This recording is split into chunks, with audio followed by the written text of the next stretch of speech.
nous allons terminer ce panel donc avec l'intervention de Kofi Agbefla, qui est coordinateur, comme je vous le disais, de l'Académie africaine de recherche et d'études francophones, et qui va nous présenter une communication intitulée « Les langues africaines en France ». Juste une seconde pour que je trouve mon texte. PowerPoint. Ouais, je pense, ouais.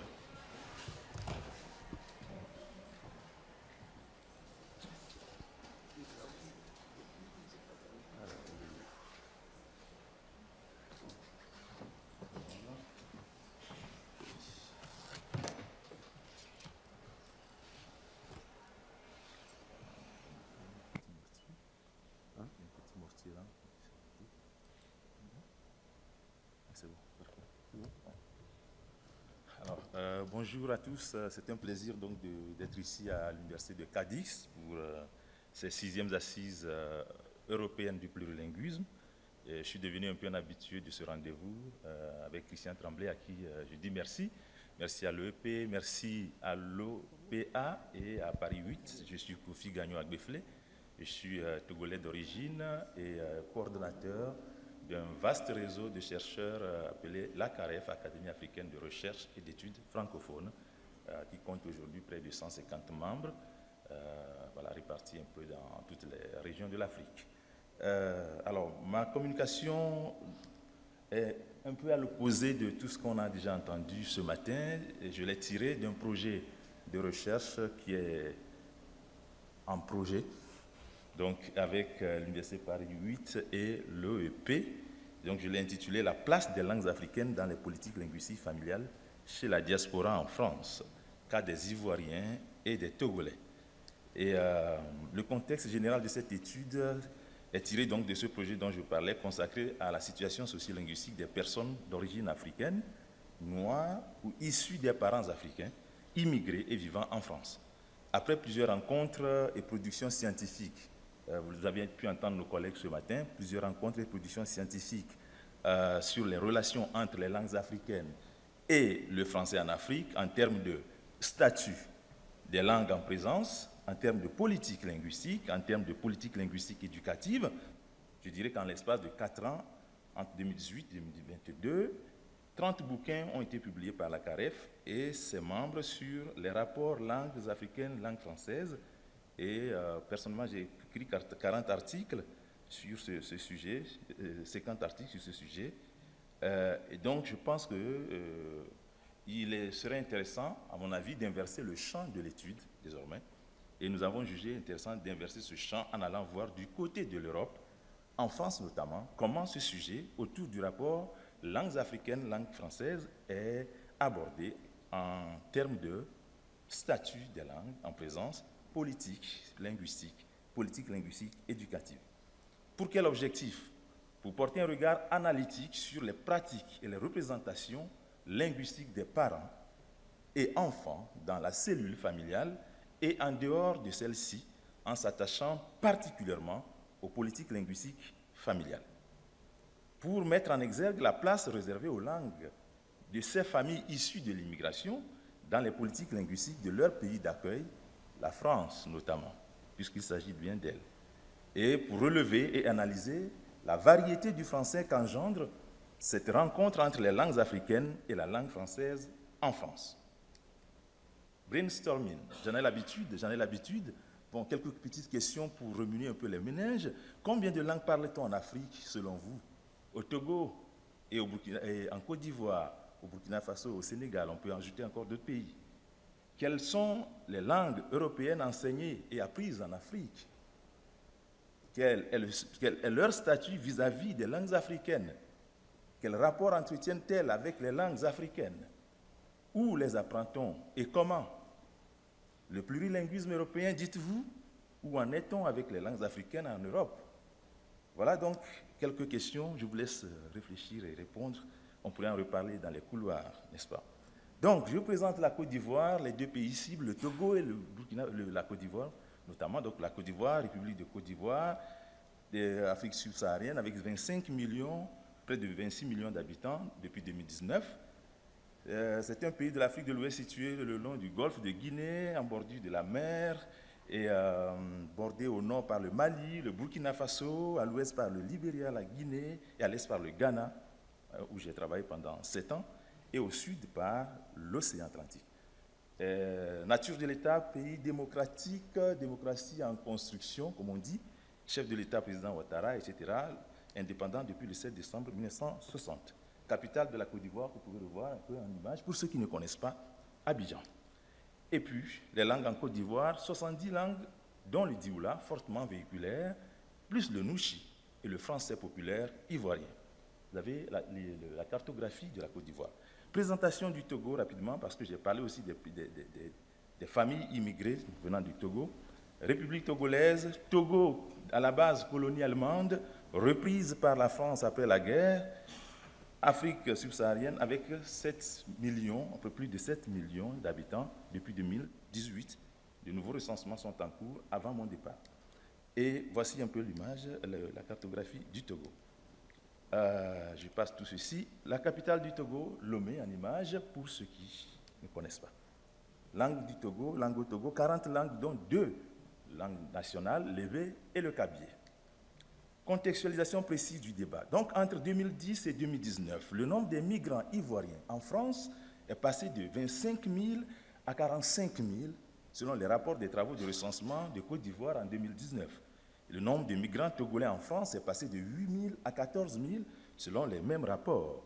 Alors que le français est adopté comme leur langue officielle dans les pays d'origine de ces peuples, il se trouve que l'utilisation des langues maternelles de ces migrants est une problématique à laquelle il faut faire face en termes de politique linguistique familiale. D'où la nécessité, donc, de prêter beaucoup d'attention aux langues qui meublent le cadre familial de ces Africains installés en France afin de recueillir leur avis sur la gestion qu'ils font des langues africaines une fois installés en France.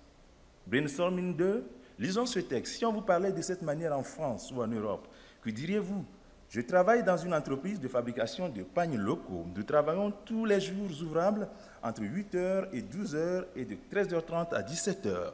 Le patron de l'entreprise, c'est mon vieux père. Et tellement il est gentil. À la pause de midi, il nous amène souvent à l'Alocodrome.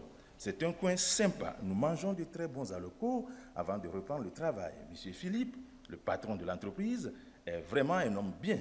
Sa fille travaille aussi avec nous. Elle, c'est ma petite. Tu vois, je veux dire que je suis sa vieille mère. Pour les repas de midi, c'est M. Philippe qui nous gère. On s'entend bien au travail, on n'aime pas palabre. Ma petite sœur fréquente encore, elle est très jeune. Question. En quelle langue ce texte est-il écrit? Avez-vous compris le texte dans son ensemble? Quel est le sens des expressions soulignées dans le texte, donc soulignées et mises en gras? Où, région, pays, continent, parle-t-on cette variante de la langue? Et si l'on vous parlait de cette manière en France? 3 types d'enquêtes envisagées par questionnaire, par entretien, par observation. Aujourd'hui, je m'appesantis essentiellement sur quelques premières observations que j'ai pu faire dans certaines familles enquêtées en France, notamment dans 2 régions de la France, à Bordeaux et à Lyon. 20 familles. Familles constituées de personnes ayant grandi et appris les langues maternelles du pays d'origine et le français en Afrique avant de venir en France. Ne sont pas concernées les familles constituées en France et les personnes de racines africaines nées en Europe. Des enquêtes réalisées dans donc 2 villes, comme je l'ai dit, que nous allons présenter dans 2 tableaux différents tout à l'heure, d'une part à Lyon et à Bordeaux. Et nous allons aussi voir les cas, des enquêtes sur les pratiques, toujours dans les 2 villes.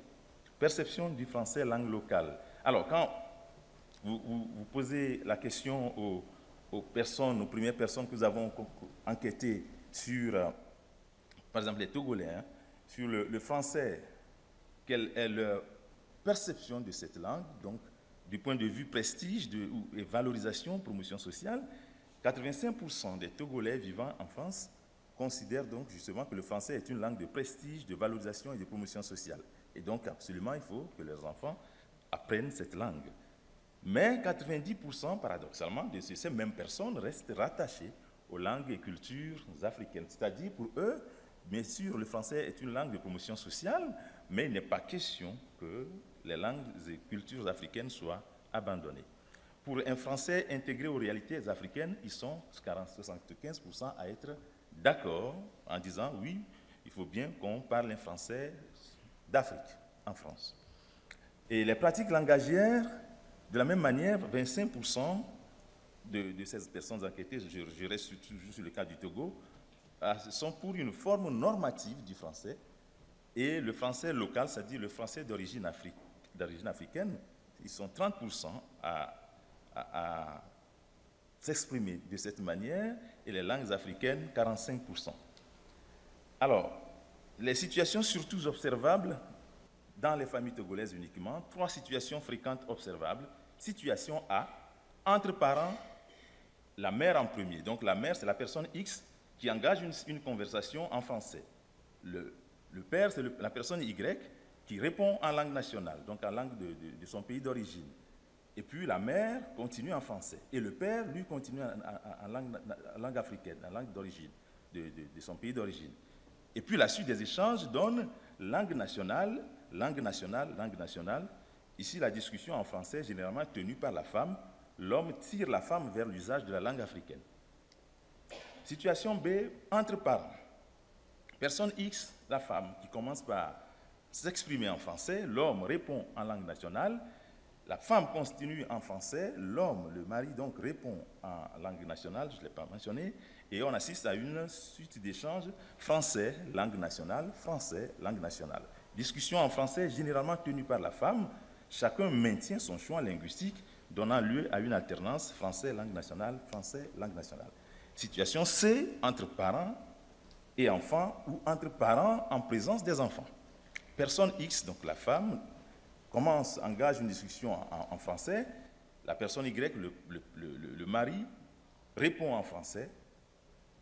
Ça peut être un des enfants qui engage la discussion en français, donc le mari, personne Y, répond en français, et la personne X continue en français, le mari continue en français, suite des échanges français-français au sein de la famille. Discussion en français, généralement conduite soit par la femme ou les enfants, chacun adopte le choix de l'usage du français, donnant lieu à des échanges exclusifs en français au sein de la famille.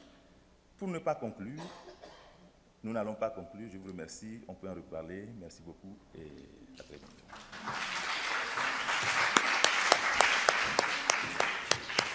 Merci beaucoup, Kofi, pour avoir parlé moins que 15 minutes, ce qui nous laisse d'autant plus de temps, bien que c'était, voilà, ce fut passionnant, mais nous laisse encore plus de temps pour les échanges.